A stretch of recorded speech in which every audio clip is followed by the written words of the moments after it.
The second chapter, in which Queen Gloriana begins the first day of the new year, receives courtiers and learns of certain alarming matters. From white sheets in a huge ivory gown trimmed with silver lace, her hair enclosed in a cap of plain linen, her pale hands decorated by nothing but 2 matching rings of pearls and platinum, Queen Gloriana pushed back bleached silk bed curtains, rose and crossed to the window.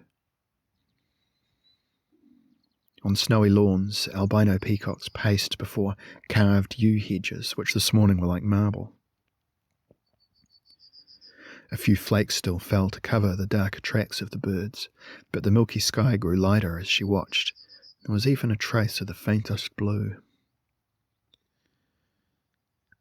She turned to where her little maid of honour, Mary Perrott, stood beside the breakfast tray with its heavy burden of silver. "You're very pretty this morning, Mary. Good colour. Womanly. But tired, I think." In affirmation, Lady Mary yawned. "The festivities. I fear I left the masque a little early. Did your father like it? And your brothers and sisters? Was it enjoyable to them? The entertainers, were they amusing?" She asked many questions so that none might be answered. "It was a perfect night, Your Majesty." Seating herself at the delicate table, Gloriana lifted covers to choose kidneys and sweetbreads. "Cold weather. Are you eating enough, Mary?" As her mistress began to devour the food, Mary Perrott seemed to quiver slightly, and Gloriana, detecting this, waved a fork. "Return to your bed for an hour or 2.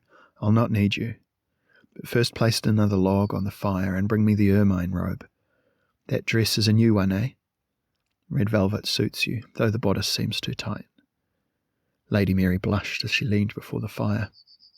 "I had intended to alter it, madam." For a moment she left the chamber to return with the ermine, placing it across her mistress's broad shoulders. "Thank you, madam. 2 hours?" Gloriana smiled, finished the kidneys, and started quickly on her herrings before they should grow cold. "Visit no swain, and let none visit you, Mary, but sleep. Thus you'll be able to fulfil all your duties." "I will, madam." A curtsy, and Lady Mary slipped from the Queen's austere room. Gloriana found that the herrings were not to her liking, and rose from them suddenly. She walked to the mirror on the wall beside the door, grateful for unanticipated privacy. She investigated her long, perfect face, her delicate bones. Her large green-blue eyes contained an expression of faint, objective curiosity. The cap gave a starkness to her features. She removed it, releasing her auburn hair, which curled immediately against her cheeks and on her shoulders. She unlaced her gown, threw off her ermine so that she was naked, soft and glowing. She stood a full 6 inches over 6 feet, yet her figure was ideally proportioned. Her flesh unblemished for all that, like some lover's oak. She had been carved in her time with a dozen initials or more. Struck since girlhood, with almost every sort of whip and weapon. Tortured with fire. Scored. Bruised. Scratched.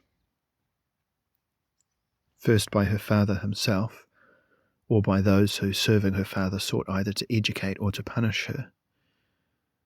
Secondly, by lovers whom she had hoped might rouse her to that single important experience still denied her. She stroked her flanks, not from any narcissism, but abstractedly, wondering how such sensitive flesh as this could be so thoroughly stimulated and yet refuse to reward her with the release it had afforded the majority of those she lent it to. A little sigh, and the robe was re-donned, the fur drawn around her, in time to call, "Enter," when a knock came. In walked her closest friend, her private secretary, her confidante, Una, Countess of Skaith. The Countess wore a grey brocade malotte, its high collar completely enclosing her neck and emphasizing with its short, puffed sleeves her heart-shaped face. Flaring to reveal her gown's hooped skirt, dark red and gold. Una's grey eyes, intelligent and warm, looked into Gloriana's. A brief question already answered before they embraced. By Hermes, let there be no further doctors like those that were sent to me. The Queen laughed. They pricked me all night with their little instruments and bored me so, Una, that I fell solidly to sleep. They were gone when I awoke. Will you send them some gift from me for their trouble? The Countess of Skaith nodded, being careful to share her friend's deliberate mood. She left the bedchamber and entered an adjoining room, unlocking a small writing desk and taking from it a notebook, calling back, "The Italians? How many?" 3 boys and 2 girls. Gifts of equal value? It seems fair. Una returned. Tom Fine has just come home. The Tristram and Isolde docked at Charing Cross not 3 hours ago, and he's eager to see you. Alone? Or with Lord Montfaucon? Perhaps at 11 when your Privy Council meets? Discover from him something of the nature of his anxiety. I should not like to offend the loyal Admiral. He has no loyalties but to you, agreed Una. These old men of your father's place a higher value on you than do the young ones, I think, for they remember. Aye. Gloriana became distant. She misliked memories of her father or companions, for she had loved the monster increasingly as he grew older and sicklier, and at the end had learned to sympathise with him, knowing that he had been too weakened by the burden she herself was barely strong enough to shoulder. Appointments today? You wished an audience for Dr. D. That is arranged, to follow the meeting of the Privy Council. Then there is nothing until after you had dined at 12 until 2 with the ambassador from Cathay and the ambassador from Bengal. They dispute some border. Lord Montfaucon has a paper and a solution. He'll tell you of this morning. After we've dined. Your children and their governesses until 4. At 5 a ceremony in the audience chamber. The foreign dignitaries, eh? The usual presents and assurances. For New Year's Day. At 6, the Mayor and Aldermen, presents and assurances. At 7, you agreed to consider the case of the new buildings by Greyfriars. At 8, supper, the Lord Kansas and Washington. My romantic Virginians. I look forward to supper.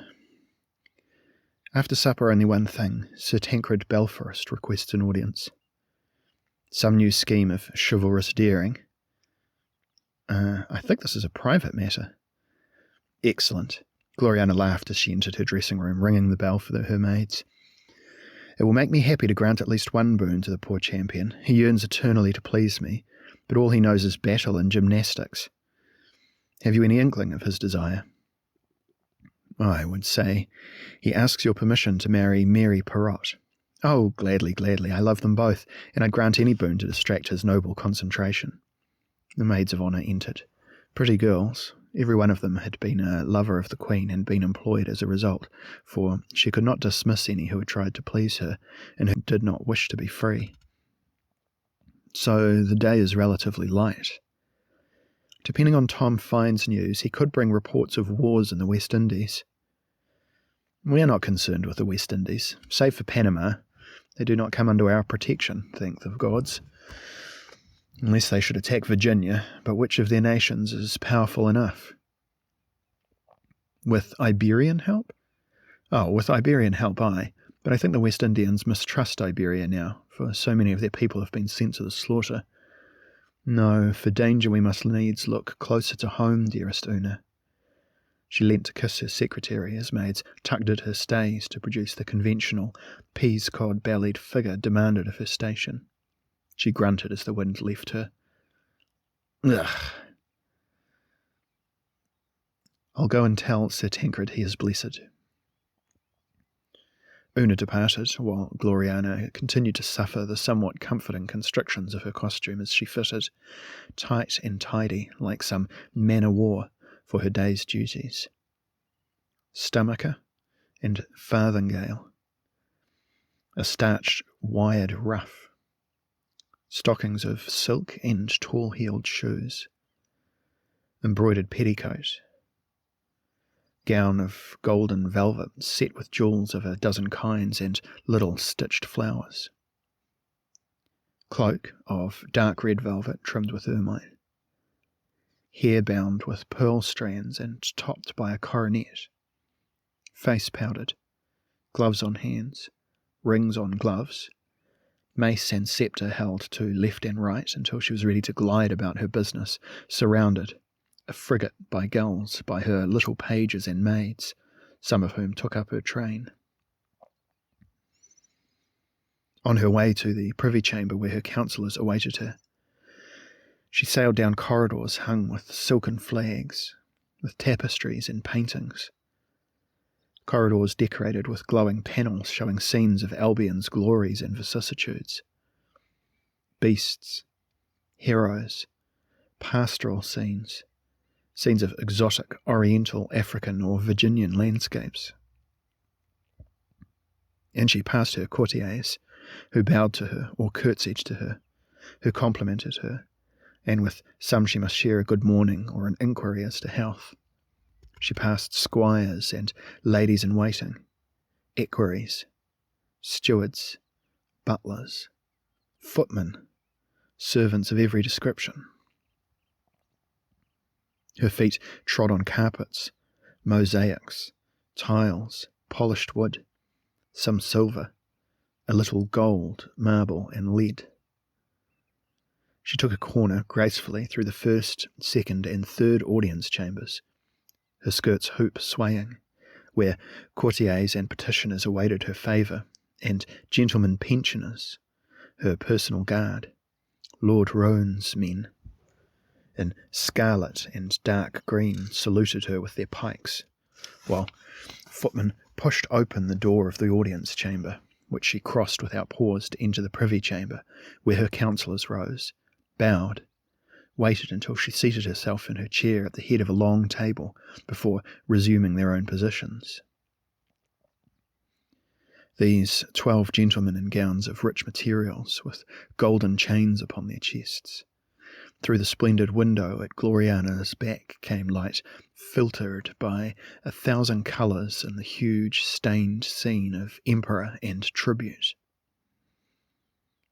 Gloriana's father pictured as King Arthur, with London as New Troy, Legend's citadel of that mystical Golden Age Britannia, founded by Gloriana's ancestor, Prince Brutus, 7,000 years before. With representatives of all the nations of the world bringing gifts to lay upon the 99 steps of the Emperor's throne, where maidens, wisdom, truth, beauty, and mercy flanked a radiant crown.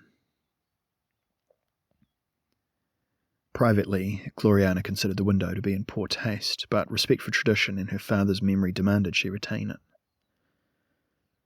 6 to a side of the dark table, with silver-chased inkhorns, goose quills, sand shakers, and paper in order before them, her privy counsellors sat, 12 familiar faces according to their rank. On her immediate right, Lord Perrien Montfaucon in his blacks and greys, and his great grey leonine head half bowed as if he slumbered, her Lord Chancellor and Principal Secretary. On her immediate left, pensive, aquiline, with a long, square-cut white beard and brown cap and cloak, a belted doublet, and a golden chain made up of 6-pointed stars, sat Dr. John Dee, her Counsellor of Philosophy. Next to Lord Montfaucon, Sir Orlando Hawes, thin and pinched, in plain dark blue, with a parsimonious collar of lighter blue lace, a chain of silver, small black eyes upon his papers, her Lord High Treasurer opposite him, stiff as stone, controlling the pain of gout, a ruddy-faced and stern old man, Albion's most famous navigator, Lisuarte Armstrong, 4th Baron of Ingleborough, Lord Admiral of Albion, in purple velvet and white lace, his chain heavy like an anchor's on his neck, his eyes blue as the palest northern oceans.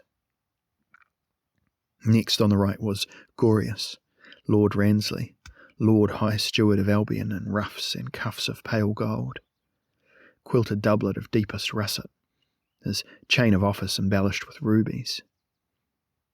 Then Sir Amadis Cornfield, keeper of the royal purse, in white and blue striped silk, turned back at neck and wrist to display a crimson lining, over which was laid a large loose collar and broad cuffs, his linen, and in his silver chain, thin and delicate, made to match the silver buttons of his coat.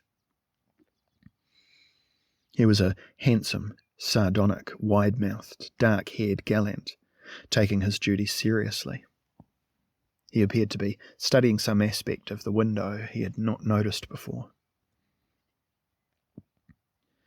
Facing Sir Amadis was Sir Vivian Rich, plump and hairy, in country-woven clothes, making him resemble some yeoman farmer, thus vice-chamberlain to the Queen. Seated almost primly beside Sir Amadis was Master Florestan Wallace, the famous scholar, all in black, sporting no chain, but a small badge on his breast, his thin, straight hair covering his shoulders, his strong lips pursed. He was secretary for the High Tongue of Albion, the language of official proclamations and ceremony, and he was a writer of small plays performed at court. The next pair, Perigo Fowler, Master of the Horse, in dark browns, and Isidore Palfreyman, Secretary for War in blood red, both bearded, almost twins. Lastly, on the right, Oberon Ormer, Master of the Great Wardrobe, in somewhat unseasonal lilac and Lincoln green, with a huge ruff from both these colours, emphasising the length of his nose, the smallness of his mouth, the suggestion of crimson in the whites of the eyes. And on the left, Marsilius Gallimari, a dark, amused Neapolitan, his doublet slashed, puffed and gallooned to reveal almost as many colours as those of the window. His hair was waved, and there was a diamond in one ear, an emerald in the other. He had a thin, pointed beard, and just the trace of a moustache, this talented master of the revels. The Queen smiled. "There's a light, merry atmosphere in the chamber this morning. Am I to take it that the holiday continues?" Montfaucon climbed to portentous feet. "In most matters, your Majesty, the world is quiet as the grave today. But Sir Thomason Fine brings news." "I know, I intend to see him when this conference is done." "Then your Majesty is aware of what he has to say?"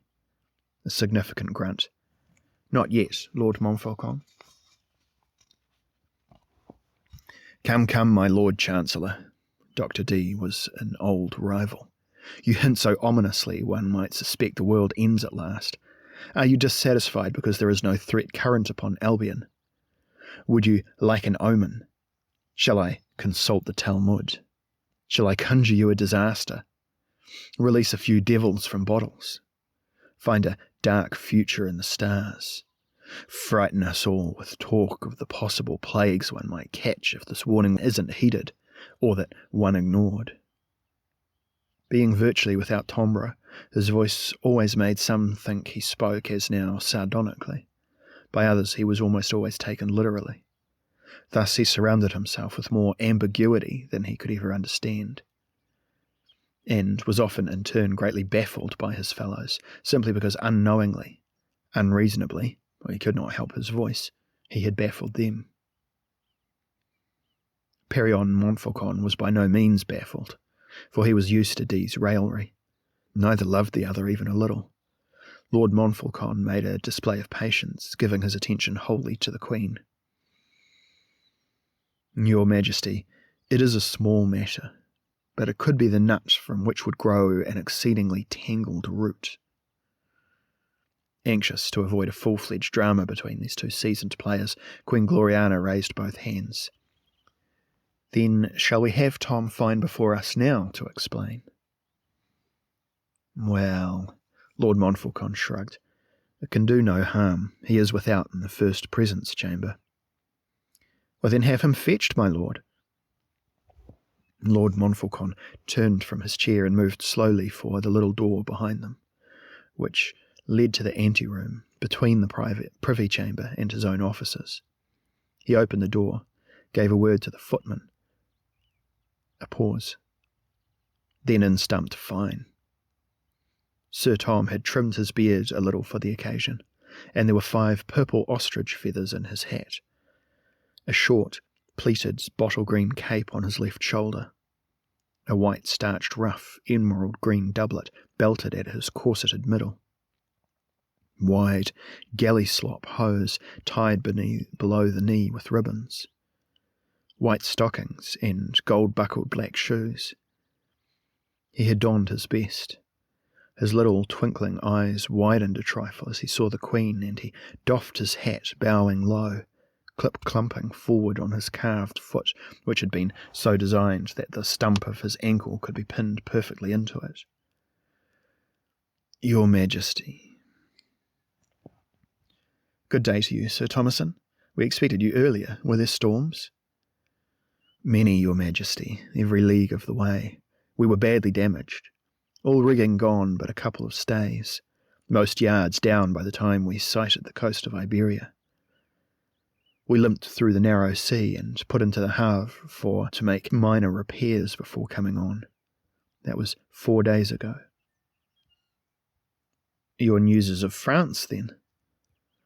"No, Your Majesty. It was got from France, while we were in the harbour, further delayed by the incompetents sent us as joiners and sailmakers. There came to port a large old-fashioned galleon of some 40 oars. She flew the Polish flag, and I became curious, for she was evidently a ceremonial craft, with a great deal of gilt and gold braid on ropes and rails. She wallowed in and dropped anchor quite close to us. Being interested, I sent my compliments to the master, who consequently invited me aboard. He was a civil old gentleman, a noble too, and glad to meet me, for he was full of Queen Gloriana and Albion, eager for any happy intelligence concerning both. He praised our land and its queen, and flattered me, when he learned my name, with remembrances of my own adventurings." "So that's your news, eh, Sir Thomason?" said Dr. D, entirely to spite Lord Montfaucon. "We are loved by Poland." "Dr. D!" The Queen flashed an eye, and the doctor subsided. "Certainly," continued Fine, "for this ship is even now awaiting Poland's king, who comes overland by coach to board her, and from the Havre he intends to sail for London." "For what purpose?" Sir Amadis Cornfield drew reluctant eyes from the windows. "The king himself without a fleet, with no retinue?" "He comes as a suitor," said Tom Fine quietly. "Nay, almost a bridegroom. He seems, according to my noble Pole, convinced that your Majesty will accept him in marriage." "Ah." Gloriana's sideways look to Lord Montfaucon was embarrassed. "Madam?" Lord Chancellor lifted his head. "An oversight, my lord. I had meant to inform you.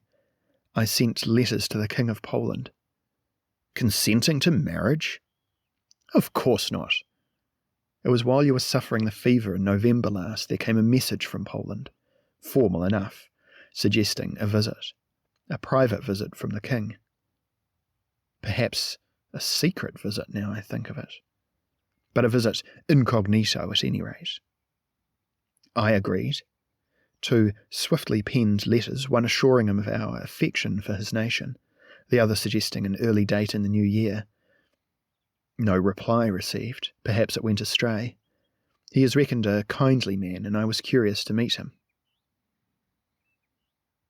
"And From this he deduces, doubtless, because he interprets your Majesty's gesture in terms of some custom in his own country, that you are ready to hear his proposals of marriage. Lord Montfaucon cleared his old throat and pressed a palm flat against his chest. And if you refuse him, madam? Well, he must be informed that he has misinterpreted our letters, and will suspect a plot. Poland is a good friend. Her empire is a powerful one, stretching from the Baltic to the Mediterranean, with 40 vassal states. Between us, we hold off Tartary.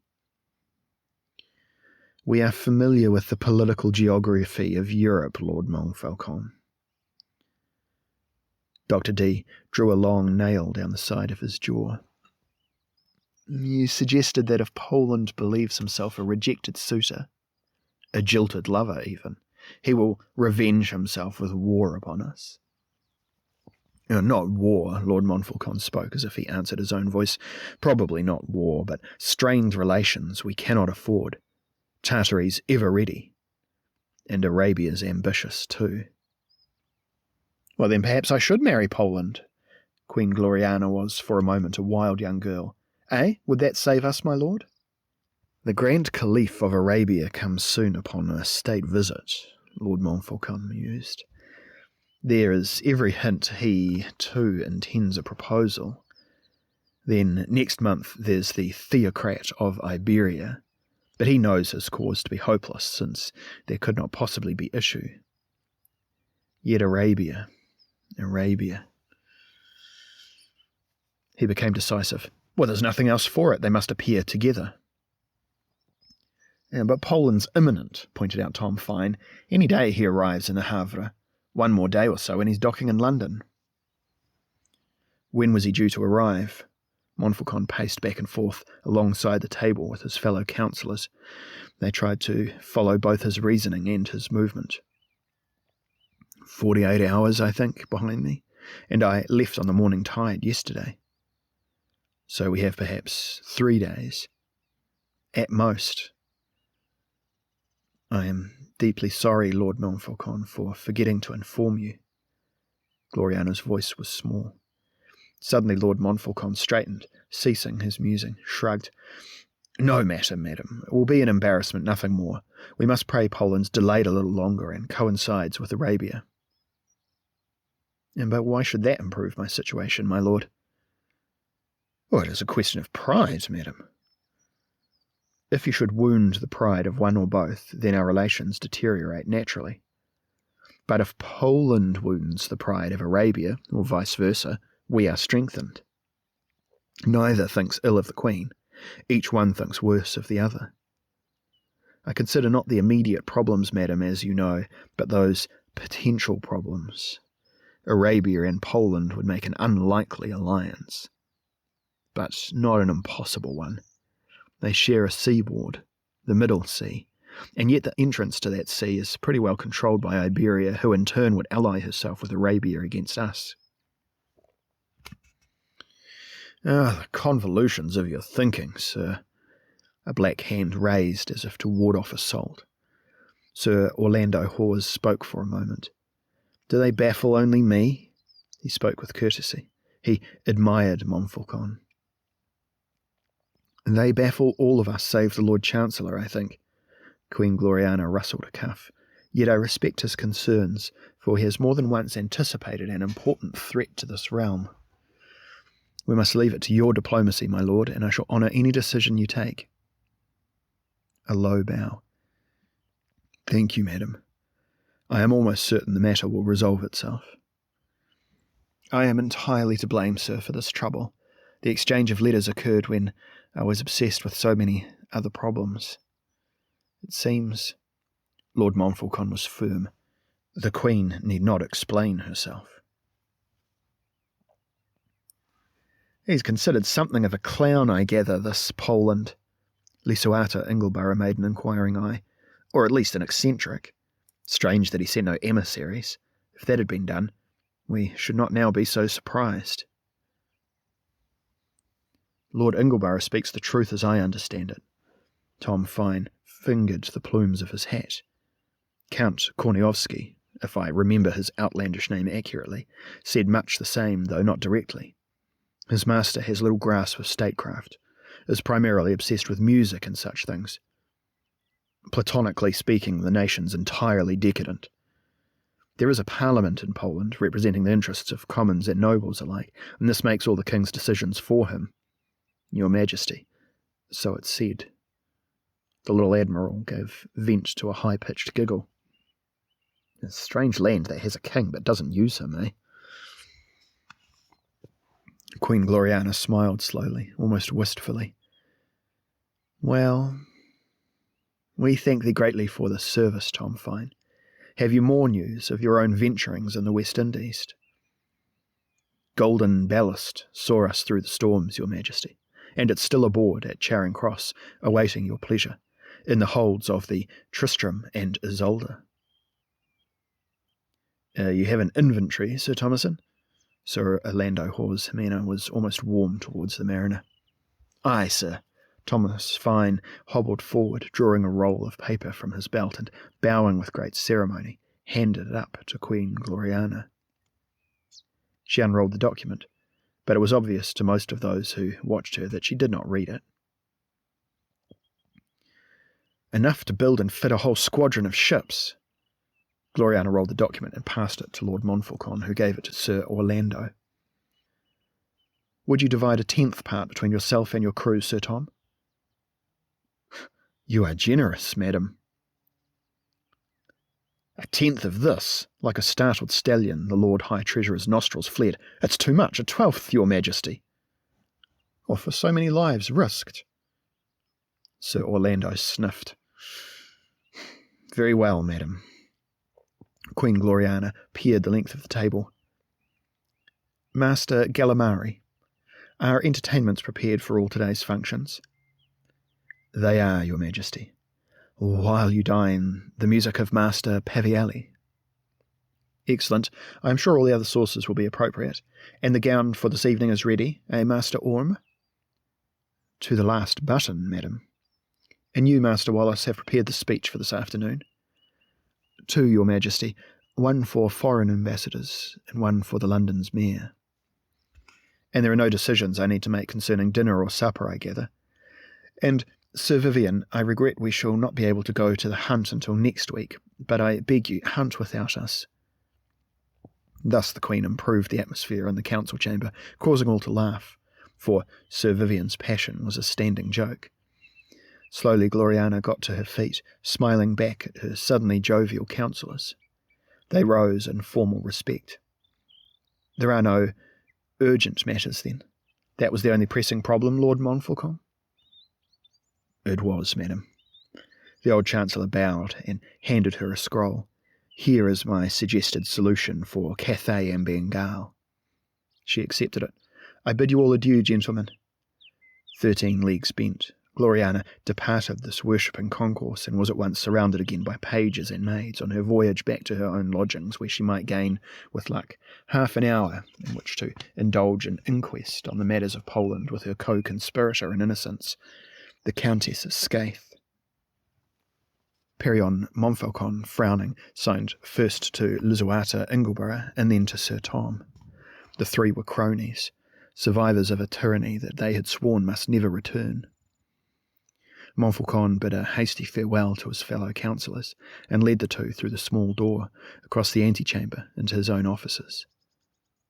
These were huge rooms. They were filled with books of law and history. Some of the volumes were as large as Montfaucon himself. The rooms were lit by high windows arranged so that none might ever spy upon the occupants. Diffused light entered, seeming to settle near the ceilings, and scarcely any of it reached the floor where the 3 men now stood, beside Lord Montfaucon's ordered desk. The Lord Chancellor sighed and rubbed his heavy nose, shaking his head. It is the first time she has acted so whimsically. Was it because I lay on my sick-bed and she felt abandoned by me? 'Tis the action of a foolish child. From birth she was never that. The Lord Admiral leaned his bones on the desk. Perhaps she yearns to be unburdened. Tom Fine refused this notion. She was too conscious of her responsibility. Perhaps she was ill. More likely. Montfaucon rubbed at an arm which seemed suddenly to ache as if he'd been in battle. Yet, did you detect pain? Perhaps for a few moments, while she penned and sent those letters she hoped to be free. It would be the only time she's displayed such an aberration. Lord Ingleborough sighed and laid a flat hand against his left thigh. His own agony threatened to wrench his body entirely out of shape.